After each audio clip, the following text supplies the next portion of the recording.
देखिए हर खबर यहीं पर। सब्सक्राइब कीजिए TV9 भारतवर्ष।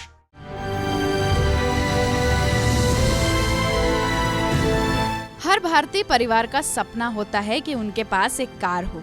आज भारतीय बाजार में कारों के कई ब्रांड्स हैं, लेकिन एक समय ऐसा था कि कार का मतलब भारतीयों के लिए मारुति हुआ करता था। वह दौर भी याद है कि जब क्रिकेट के भगवान की पहली कार मारुति 800 थी। अब आप सोच रहे होंगे कि कहानी मारुति की है। ये कहानी जितनी मारुति की है, उससे कहीं ज्यादा संजय गांधी की है। यूँ तो संजय गांधी से जुड़े कई किस्से हैं। उन्हीं किस्सों में से एक किस्सा है भारत में मारुति कार के उत्पादन का। पूर्व प्रधानमंत्री इंदिरा गांधी ने एक ऐसी गाड़ी बनाने के बारे में सोचा जिसे आम आदमी भी खरीद सके। इसलिए साल 1971 में इंदिरा गांधी ने पीपल्स कार बनवाने का प्रस्ताव दिया, जिसके बाद जून 1971 में कंपनी एक्ट के अंतर्गत एक कंपनी मारुति लिमिटेड का गठन किया गया, जिसके बाद संजय गांधी मारुति लिमिटेड कंपनी के पहले MD यानी कि मैनेजिंग डायरेक्टर बनाए गए।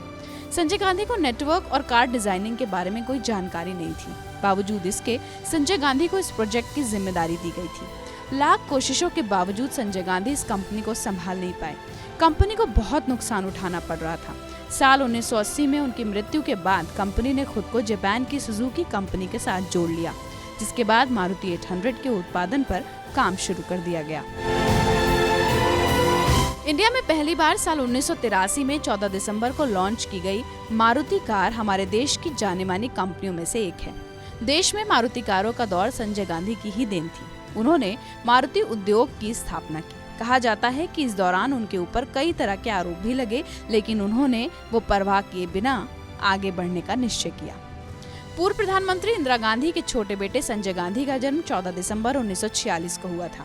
उन्होंने देहरादून के स्कूल से पढ़ाई की थी। संजय गांधी की पढ़ाई में रुचि नहीं थी, जिसकी वजह से वो कॉलेज नहीं गए। उन्होंने ऑटोमोटिव इंजीनियरिंग की पढ़ाई की और रॉल्स रॉयस के साथ इंग्लैंड में ट्रेनिंग की। उन्हें प्लेन उड़ाने के साथ साथ स्पोर्ट्स कार्स में भी बहुत दिलचस्पी थी। कॉलेज गए बिना ही वे पायलट बन गए थे। ऐसा कहा जाता है कि संजय गांधी युवा कांग्रेस के लिए अंतिम चेहरा थे। संजय गांधी में बचपन से ही नेता बनने के गुण थे। युवा कांग्रेस को फिर से बनाने व चलाने के लिए काफी हद तक संजय गांधी ही जिम्मेदार थे।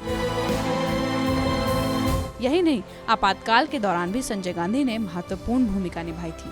संजय गांधी को इंदिरा गांधी के राजनीतिक उत्तराधिकारी के तौर पर देखा जाता था, लेकिन संजय गांधी के चाहने वालों का यह सपना पूरा न हो सका। संजय गांधी की मृत्यु 23 जून 1980 को प्लेन क्रैश में हो गई थी।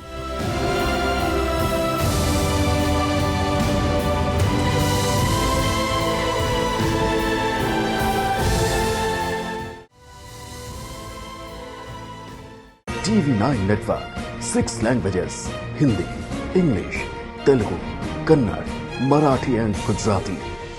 56 crore impressions. India's #1 news network. TV9 network.